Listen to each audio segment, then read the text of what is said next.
کرتے ہیں کہ سعودی عرب میں اہل حدیث کا دین رائج ہے، جبکہ جناب مولانا مکی حجازی فرماتے ہیں کہ وہاں امام احمد بن حنبل کا دین رائج ہے۔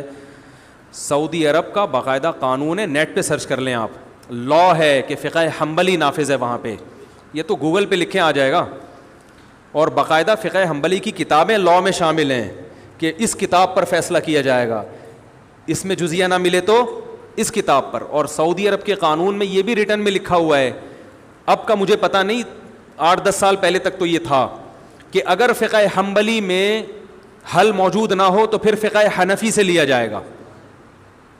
یہ جو شیخ شریم ہے نا امام حرم، انہوں نے فقہ حنفی میں پی ایچ ڈی کی ہے، خود تو یہ حنبلی ہیں لیکن فقہ حنفی میں انہوں نے پی ایچ ڈی کی ہے۔ تو سعودی عرب میں اگر آپ فقہ حنبلی نہیں پڑھتے تو آپ کسی اونچی پوسٹ پہ جا ہی نہیں سکتے، سمجھ رہے ہیں، وہاں پڑھنا ضروری ہے۔ یہ تو وہاں کا جو سرکاری مذہب ہے، ابھی جو بادشاہ گزرے ہیں سعودی عرب کے، شاہ عبداللہ گزرے کون سے یار جن کا انتقال ہو گیا، انہوں نے باقاعدہ اناؤنسمنٹ کی تھی، اعلان کیا تھا کہ یہ زیادہ پرانی بات نہیں ہے، 8-10 سال پرانی بات ہے، باقاعدہ اناؤنسمنٹ ہوئی تھی ان کی طرف سے سرکاری سطح پہ کہ ہمارا جو مذہب ہے جو سعودی عرب میں رائج ہے وہ فقہ حنبلی ہے، یہ اناؤنسمنٹ باقاعدہ ہوئی تھی۔ تو میں نے خود سعودی عرب میں حرم میں وہاں کے علماء کے فقہی مجالس اٹینڈ کی ہیں۔ ایک تو ہوتا ہے نا قرآن و سنت پہ درس تفسیر، جیسے بھی ہمارا یہ درس چل رہا ہے، ایک ہوتا ہے جو لا پڑھایا جاتا ہے نا، تو میں نے خود حرم میں بیت اللہ کے سامنے درس اٹینڈ کیے ہیں، فقہ حنبلی کی کتابیں باقاعدہ پڑھائی جا رہی ہیں وہاں پہ، سمجھ رہے ہیں۔ تو ہاں بعض چیزوں میں فقہ حنبلی سے خروج کرتے ہیں، تو وہ تو ہم بھی بعض چیزوں میں فقہ حنفی کو چھوڑ دیتے ہیں، وہ تو اصول اور آداب ہر مسلک میں ہوتے ہیں کہ کن چیزوں میں آپ جو ہے وہ آپ مسلک سے خروج اختیار کر سکتے ہیں۔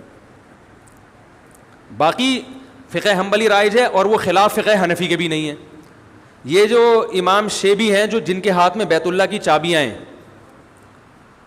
ان کے قبیلے کے بارے میں رسول اللہ صلی اللہ علیہ وسلم نے ارشاد فرمایا تھا کہ کوئی ظالم ہوگا جو تم سے بیت اللہ کی چابیاں لے گا، تو نبی صلی اللہ علیہ وسلم کے دور سے اب تک انہی کے خاندان میں بیت اللہ کی چابیاں ہیں، نبی کے دور سے۔ اور عجیب بات آپ کو بتاؤں کہ ان کے پاس لوگ امام مہدی علیہ السلام کے لیے لوگ امانتیں رکھواتے ہیں، کیونکہ حدیث میں آتا ہے کہ قیامت تک بیت اللہ کی چابیاں انہی کے پاس رہیں گی، کوئی جو لے گا ان سے تو ظالم ہوگا۔ تو اس میں علماء کہتے ہیں یہ تو ثابت ہو گیا کہ کوئی اور قبیلہ قیامت تک رہے نہ رہے، یہ قبیلہ بہرحال رہے گا۔ تو اب بہت سے لوگوں نے ماضی میں اس قبیلے کے پاس امانتیں رکھوائی ہیں، پیسے رکھوائے ہیں، زیورات رکھوائے ہیں کہ آپ نے اس وقت تک آپ کے قبیلے نے رہنا ہے جب حضرت مہدی آئیں گے، تو یہ امانتیں آپ ان کے سپرد کر دینا۔ تو ابھی بھی جن کے ہاتھ میں، اور میرے لیے یہ سعادت کہ میں شو مارنے کا عادی نہیں ہوں، وہ میں نے ویڈیو کلپ بھی نہیں بنایا اس کا، جب مجھے بیت اللہ کا غلاف پیش کیا گیا تھا ان کی طرف سے، تو وہ جنہوں نے پیش کیا انہوں نے کلپ بنا کے یوٹیوب پہ ڈالا، لیکن میں نے اپنے چینل سے ابھی تک وہ ویڈیو کلپ نہیں ڈالا۔ لیکن اب بات چل پڑی تو میں بتاتا ہوں، ان کی طرف سے جو بیت اللہ کی چابیاں جن کے پاس ہیں، مجھے الحمدللہ باقاعدہ بیت اللہ کا غلاف ہدیے کے طور پر پیش کیا ہے، اور وہ حنفی ہیں، اس لیے نہیں انہوں نے دیا کہ وہ حنفی، وہ اسلام میں حنفی شافی کی بیس پر پروٹوکول نہیں ہے۔ میں تو صرف یہ بتانے کے لیے کہ یہ جو پروپیگنڈا کیا جاتا ہے نا کہ سعودی عرب والے وہ مذاہب اربعہ کو نہیں مانتے، چاروں فقہ کو نہیں مانتے، جو ان فقہ کو فالو کرتے ہیں ان کو غلط سمجھتے ہیں، تو یہ غلط قسم کا پروپیگنڈا ہے۔ وہ چاروں فقہ کو مانتے ہیں، چاروں فقہ کے فالوورز وہاں پہ بڑی بڑی پوسٹوں پر موجود ہیں۔ مدینہ یونیورسٹی کے جو ابھی پرنسپل تھے چند سال پہلے تک، وہ حنفی تھے، انہوں نے کوئی سعودیہ کی پالیسی کے خلاف کوئی بیان دے دیا تھا جس کی وجہ سے ان کو معزول کر دیا، تو اس بیس پہ نہیں کہ یہ حنفی ہیں، بلکہ اس بیس پر انہوں نے سعودی حکومت کی پالیسی کے خلاف بیان دے دیا تھا۔ تو وہاں یہ فرق نہیں ہے کہ آپ حنفی ہو یا شافی ہو یا حنفی ہو یا مالکی ہو یا حنبلی، اس سے ان کے ہاں یہ مسائل کہاں ہیں؟ ہمارے ہاں ہیں کہ جو فقہ حنفی کو فالو کر رہا ہے وہ اندھا مقلد ہے، وہ جنت میں نہیں جائے گا، ہم صرف قرآن و حدیث کو مانتے ہیں۔ یہ وہاں اہل حدیث بھی ہیں اور اچھی پوسٹوں پر ہیں، تو یہ فرقواریت، یہ عذاب یہاں پر ہے۔ تو اہل حدیث بھی وہاں بڑی اچھی پوسٹوں پر ہیں، لیکن سعودی عرب کا جو سرکاری مذہب ہے وہ بہرحال فقہ حنبلی ہے، اور علماء حرم وہ بھی حنبلی فقہ کو فالو کرتے ہیں۔ میں نے تو ان کی تحریریں پڑھی ہیں ائمہ حرم کی کہ انہوں نے باقاعدہ ریٹن میں لکھا ہے کہ ہم فقہ حنبلی کو فالو کرتے ہیں. اور سعودی عرب میں جو انقلاب آیا محمد ابن عبد الوہاب, جن کی وجہ سے دنیا ان کو وہابی کہتی ہے نا, محمدی تو کہہ نہیں سکتی تھی تو ابا کے کھاتے میں ڈال کے وہابی کہنا شروع کر دیا. محمد ابن عبد الوہاب جو ہے, جن کو سارے عرب فالو کرتے ہیں, ان کے جو بیٹے ہیں نا, انہوں نے اپنے والد کے عقائد بیان کیے ہیں. اس میں صاف طور پر لکھا ہے کہ ہم فقہ حنبلی کو فالو کرتے ہیں اور ہم نے پانچواں کوئی مسلک نہیں نکالا. اور محمد ابن عبد الوہاب, میرے پاس یہ سارے تحریر ثبوت کے ساتھ موجود ہیں, چونکہ یہ سوال تو اچانک آ گیا نا, تو ان کے حوالوں کے ساتھ موجود ہیں. ان سے کسی نے سوال پوچھا محمد ابن عبد الوہاب سے حرم میں کہ کیا آپ نے کوئی پانچواں مسلک نکالا ہے؟ انہوں نے جواب دیا کہ ہم نے کوئی پانچواں مسلک نہیں نکالا. اہل سنت والجماعت کے جو 4 مکاتب فکر ہیں, حنفی, مالکی, شافعی, حنبلی, ہم انہی کو فالو کرتے ہیں.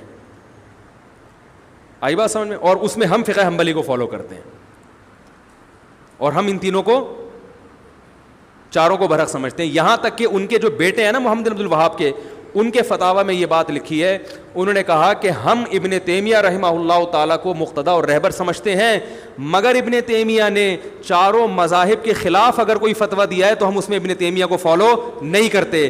اس میں انہوں نے یہ بات بھی لکھی ہے کہ 3 طلاق کا مسئلہ چونکہ چاروں فقہا کے خلاف ہے ابن تیمیہ کا, اس مسئلے میں ہم نے ابن تیمیہ کی رائے کو مسترد کر دیا ہے.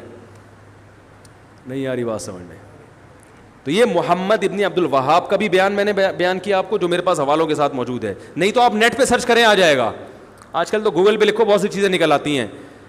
تو یہ الفاظ نیٹ پہ سرچ کریں, وَلَا نُنْكِرُ أَحَدًا مَنْ قَلَّدَ أَحَدًا مِنَ الْمَذَاهِبِ الْأَرْبَعَةِ, کہ ان چاروں, یہ محمد بن عبد الوہاب کا بیان ہے رحمہ اللہ, کہ ہم کسی ایسے شخص پر رد نہیں کرتے جو چاروں مذاہب میں سے کسی ایک کی تقلید کرتا ہے.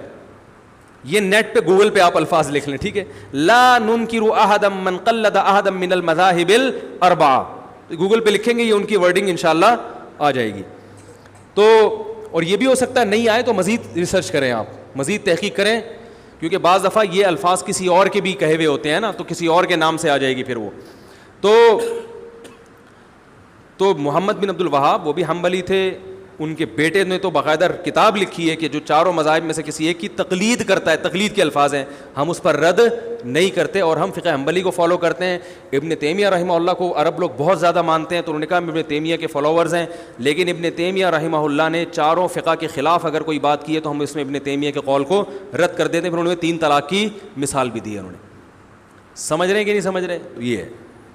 ہاں, لوگ یہ ایک اکثر کہتے ہیں کہ وہ تو قرآن و حدیث کی بات کرتے ہیں. تو بھائی فقہ حنبلی کو فالو کرنا قرآن حدیث کے خلاف نہیں ہے, سمجھ رہے ہیں؟ ایک عرب عالم سے کسی نے پوچھا کہ آپ دلیل کو فالو کیوں نہیں کر رہے, آپ نے جو قانون نافذ کیا ہے کہ فقہ حنبلی پر فتویٰ دیا جائے گا, دلیل کو فالو کیوں نہیں کر رہے؟ تو انہوں نے کہا کہ اس کا مطلب ہے کہ امام احمد بن حنبل نے دلیل کو فالو نہیں کیا تھا. یعنی جب بھائی دلائل تو چاروں نے دلیل کو فالو کیا ہے, لیکن جب ان کے فالو کرنے کے بعد ان کا اختلاف ہوا تو کسی ایک کو تو ترجیح دینی پڑے گی نا. یا تو آپ جج پہ چھوڑ دیں, تو جج میں تو ہر طرح کے لوگ آتے ہیں, وہ کبھی کسی چیز کو ترجیح دے دے گا, کبھی کسی چیز, کبھی اس کا اپنا مفاد بھی ہوگا. تو قانون کے میں ایک دائرہ کار میں لانا پڑتا ہے کسی کو. ہاں, بہت سے سعودی عرب کی عدالت کے فیصلے ہیں جس میں, بہت سے تو نہیں کہوں گا, بعض فیصلوں میں انہوں نے فقہ حنبلی سے خروج کیا ہے, وہ زمانے کے لحاظ سے, ضرورت کے لحاظ سے, تو وہ ہم بھی کرتے ہیں. تو ہم نے بھی بعض فتاوی ایسے ہیں ہمارے مدارس سے دیے جاتے ہیں جس میں فقہ حنفی سے خروج کیا, فقہ حنفی کو اس میں چھوڑا ہے انہوں نے. لیکن بالکل ہم کہتے ہیں آزاد ہو جاؤ, تو پھر قرآن و حدیث کا لیبل لگا کے آپ اگر خود سے ہر آدمی کو تحقیق کی اجازت دیں گے, اور پیچیدہ مسائل میں جن میں علماء کا اختلاف ہے, تو پھر تو یہ فرقواریت اتنی بڑھے گی, ہر آدمی ایک نیا فتویٰ لا رہا ہے. آپ دیکھ لو نا, طلاق کوئی دے کر آئے, ادھر جاؤ تو ادھر سے الگ فتویٰ مل رہا ہے, ادھر جاؤ تو ادھر سے الگ فتویٰ مل رہا ہے. اس کی قرآن حدیث کی تحقیق الگ ہے, اس کی تحقیق غامدی صاحب کے پاس چلے جاؤ گے, وہ بالکل ہی ایک مارکیٹ میں قرآن حدیث کی روشنی میں نئی تحقیق لے کر آ رہے ہوں. آپ کہہ سکتے ہیں کہ ان کی تحقیق غلط ہوتی ہے, لیکن عامی آدمی کو غلط لگتی نہیں ہے. وہ بات ہے عامی آدمی کی, وہ کیا کرے گا؟ تو اس کو پابند بنانا پڑتا ہے کسی ایک فقہ کا. باقی اہل حدیث حضرات بھی بہت کثرت سے ہیں وہاں پہ, اس کی چند وجوہات ہیں. اس کی وجہ یہ ہے کہ ہمارے حضرت مفتی رشید احمد صاحب رحمہ اللہ تعالیٰ یہ بات فرمایا کرتے تھے, جو اب پتہ نہیں نیٹ پہ کوئی الگ سے ہی مصیبت نہ کھڑی ہو جائے, لیکن اللہ کرے نہ کھڑی ہو, بھائی بات تو غلط نہیں ہے اور اس میں کسی کی میں برائی نہیں کر رہا. ہمارے فرمایا کرتے تھے کہ جو غیر مقلد حضرات ہیں, ایک خرابی ان میں ہے, وہ ٹھیک ہو جائے تو معاملہ بہت سیٹ ہو جائے گا, اور ایک خرابی مقلدین میں ہے جو مذاہب اربعہ کو فالو کرتے ہیں, حنفی شافعی, وہ خرابی ان میں ٹھیک ہو جائے تو یہ بہت اچھے ہو جائیں گے. فرمایا کہ حنفیوں میں جو ہمارے یہاں فقہ رائج ہے, بدعتیوں کی کثرت ہے اور بدعات کی کثرت ہے, اور غیر مقلدین میں کم علمی کی کثرت ہے. ریسرچ آدھی ہوتی ہے لیکن اس کو کل سمجھ رہے ہوتے ہیں. تو یہ دو خرابیاں ختم ہو جائیں, ادھر علم کا لیول تو کیا ہو جائے, بڑھ جائے. کیونکہ جب علم آئے گا نا تو پھر عالم کو پتہ ہوتا ہے کہ بھائی اس مسئلے میں یقینی طور پر رائے قائم نہیں کر سکتا. اس میں وہ دوسرے کی رائے کا احترام کرنا سیکھ جائے گا کہ بھائی اس میں یہ قول بھی ہے. بات آ رہی ہے سمجھ میں؟ جیسے فقہائے کرام ایک دوسرے کا احترام کرتے تھے اختلاف کے باوجود کہ بھائی اس میں ان کی بھی دلیل ہے, بالکل اس کو کلعدم نہیں قرار دے سکتے ہم. ہمارے ہاں اہل حدیث حضرات, سب نہیں ہوں گے ایسے, بہت سے اہل حدیث حضرات کیا کرتے ہیں, ان کو جو حدیث مل گئی نا اور ان کی جو سمجھ میں آ رہا ہے اس کا مطلب, وہ سب پہ مسلط کرنا چاہتے ہیں کہ بس یہی ہے, اس کے علاوہ کچھ نہیں ہے, اور پھر وہ دوسرے پر الزام کہ تم غلط کہہ رہے ہو, تم حدیث کے منکر ہو. جب آپ کا علم زیادہ ہوگا نا تو آپ کا ظرف بڑا ہو جائے گا. آپ کہو گے نہیں بھائی اس کے قول کی بھی ایک جہت اور اس کے قول کی بھی ایک دلیل ہے جس کی وجہ سے یہ مسئلہ کیا بن گیا, اختلافی, تو آپ کا ظرف بڑا ہو جائے گا. تو غیر مقلدین جن کو کہا جاتا ہے, جو اہل حدیث حضرات ہیں, ان کا مسئلہ یہ ہے کہ ان میں سے اکثر لوگ علم سے فارغ ہوتے ہیں, چند حدیثیں وہ بھی اردو میں پڑھ کر فتویٰ لگانا شروع کر دیتے ہیں. ان کو اس کی اصلاح کی ضرورت ہے. اور حنفیوں میں بڑی مصیبت یہ ہے کہ ہر بدعت امام ابو حنیفہ کے کھاتے میں, بولو بھائی, ڈالی گئی. بدعات بہت ملیں گی آپ کو, اور یہ دیوبندیوں میں بھی ملیں گی. جب ان سے بولو بھائی اس کی دلیل کیا ہے, تو سب تو ایسے نہیں ہوتے, سب تو ظاہر ہے ہر جگہ اچھے بھی, میں تو چھوٹا منہ بڑی بات ہو جائے گی نا, میں بڑے عالم سے سنی ہے میں نے یہ بات. تو وہ جب دلیل سے بات کرو, بعض لوگوں کی عادت ہم نے یہ دیکھی ہے, تو وہ حضرت دامت جی نے یہ فرمایا, دامت برکاتہ نے یہ فرمایا, حضرت والا نے یہ فرمایا, تو حضرت جی نے فرمایا. تو عامی آدمی یہ کہتا ہوا تو سمجھ میں آتا ہے, لیکن کوئی عالم کو تو چاہیے بھائی تو آپ تو کم از کم کوئی دلیل پیش کریں نا اس کی. تو بہت ساری بدعتیں رائج ہو چکی ہیں, لیکن پھر وہ فقہ حنفی کے کھاتے میں ڈال دیتے ہیں کہ ہم حنفی فقہ کو فالو کرتے ہیں, اور فقہ حنفی میں ایسے ہے. فقہ حنفی میں حالانکہ وہ ایسا امام حنیفہ نے نہ ایسا کہا ہوتا ہے, نہ ان کی کوئی ایسی رائے ہوتی ہے, نہ ان کے شاگردوں نے, نہ مجتہدین سے کچھ منقول ہوتا ہے. تو ہمارے حضرت فرمایا کرتے تھے کہ تقلید کی جاتی ہے مجتہد کی. اب یہ نہیں کہ جو بات کہہ دے وہ پتھر پہ لکیر بن گئی, آپ نے صرف اس لیے ماننا ہے کہ وہ ہمارے حضرت جی نے کہی ہے, ایسا نہیں ہے. تو مقلدین میں بدعت کی بیماری زیادہ ہے, اور اہل حدیث اکثر بدعات سے بچے ہوئے ہوتے ہیں. اکثر میں نے دیکھا ہے کہ وہ بدعت سے دور ہوتے ہیں, ان میں بہرحال یہ خوبی ہے. تو سعودی عرب میں چونکہ عربوں کا مزاج ہے کہ وہ بدعت کو نہیں مانتے, وہ بدعت سے بہت دور ہیں. تو اہل حدیث حضرات جو سعودی عرب میں اتنے زیادہ ہیں, وہ اس لیے نہیں کہ چاروں مذاہب کو نہیں مانتے, اگر وہ یہ بات کریں گے تو وہ سعودی عرب میں ان کو جگہ نہیں ملے گی. وہ اس لیے کہ خاص طور پر سعودی عرب میں جو اہل حدیث ہیں وہ بدعت سے, بولو بھائی, بہت دور ہیں. تو بدعت سے تو ہم سب کو دور رہنا چاہیے بھائی. بہت ساری چیزیں ہم نے امام حنیفہ کے کھاتے میں ڈال دی ہیں, بہت ساری چیزیں ہم نے فقہ حنفی کے کھاتے میں ڈال دی ہیں, بہت ساری چیزیں ہم نے رسول اللہ صلی اللہ علیہ وسلم کی طرف منسوب کر دی ہیں. عرب اس کا بڑا خیال کرتے ہیں, حدیث صحیح ہونی چاہیے. ہمارے ہاں ایک بڑی مصیبت یہ بھی ہے کہ ہمارے ہاں جو واعظین ہیں دیوبندی حضرات میں یا حنفی حضرات میں, ان میں بھی بہت سے واعظین بیان کے دوران صحیح اور ضعیف حدیث میں فرق نہیں کرتے. واقعات میں اس کا خیال نہیں کیا جاتا یہ مستند ہے بھی کہ نہیں ہے, اس کا سے بھی بڑا امیج دنیا میں خراب جاتا ہے. تو جبکہ اہل حدیث حضرات اس کا اہتمام جو جہاں تک مجھے معلومات ہے وہ کرتے ہیں, تو کہ وہ حدیث کی بہرحال کوشش کرتے ہیں کہ صحیح ہو. آگے وہ حدیث سے مطلب جو کشید رہے ہوتے ہیں ان میں میری رائے کے مطابق گڑبڑ کر جاتے ہیں.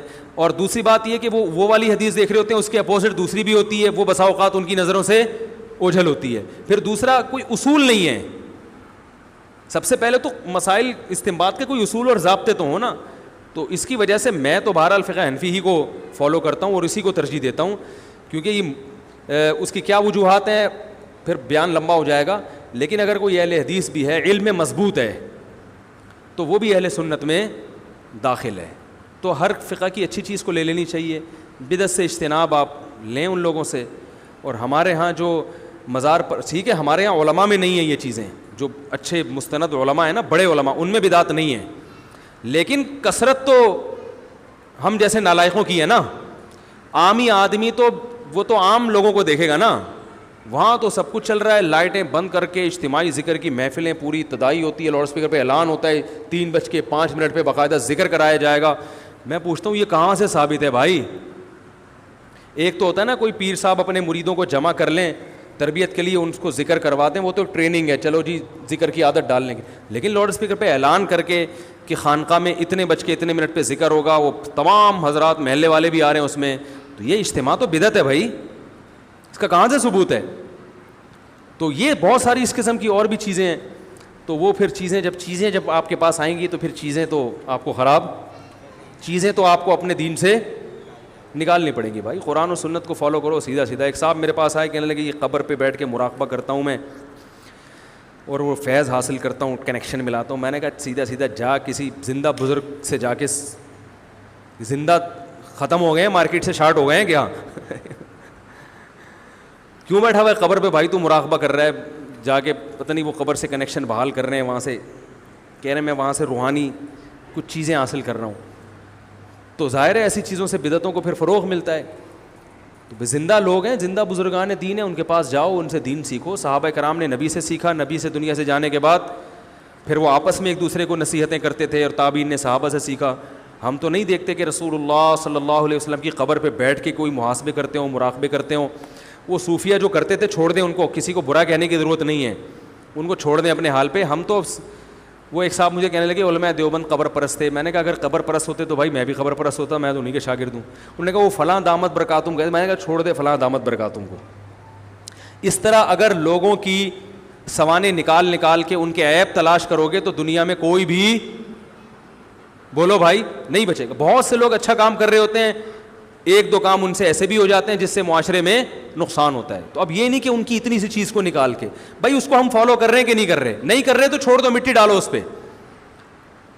ہمارے جتنے اکابر ہیں بزرگان دین, ان کی قبریں ایک بالش سے زیادہ اونچی نہیں ہیں, سب کی قبریں کچی ہیں. تو ہم قبر پرست کیسے ہو گئے بھائی؟ کہہ رہے نہیں قبر پہ جا کے محاسبے کرتے ہیں, مراقبے کرتے ہیں. میں نے کہا ہمیں دیکھا کبھی جاتے ہوئے قبر پہ؟ ہم تو مسجد میں آتے ہیں, نماز پڑھتے ہیں, قبر پہ میت کی مغفرت کے لیے دعا کر لیں جا کے تو ایک الگ بات ہے, ویسے تو نہیں. امام بخاری کی قبر پہ میں گیا, میں نے تو وہاں ہاتھ اٹھا کے بھی دعا نہیں کی. حالانکہ قبر پہ ہاتھ اٹھا کے دعا کرنے کی بھی گنجائش ہے کہ اگر شرک کا پہلو نہ نکل, لیکن اس لیے کہ کوئی اس کو ذریعہ نہ بنا لیں. اور وہاں پہ میں بیٹھا بھی نہیں, بس قبر پہ دیکھا, وہ تو جائز ہے, اس میں تو کوئی حرج نہیں ہے. ان کے لیے بھی دعا کی, اپنے لیے بھی کہ اللہ ان کو اور ترقی دے, اور نکل لیا وہاں سے پتلی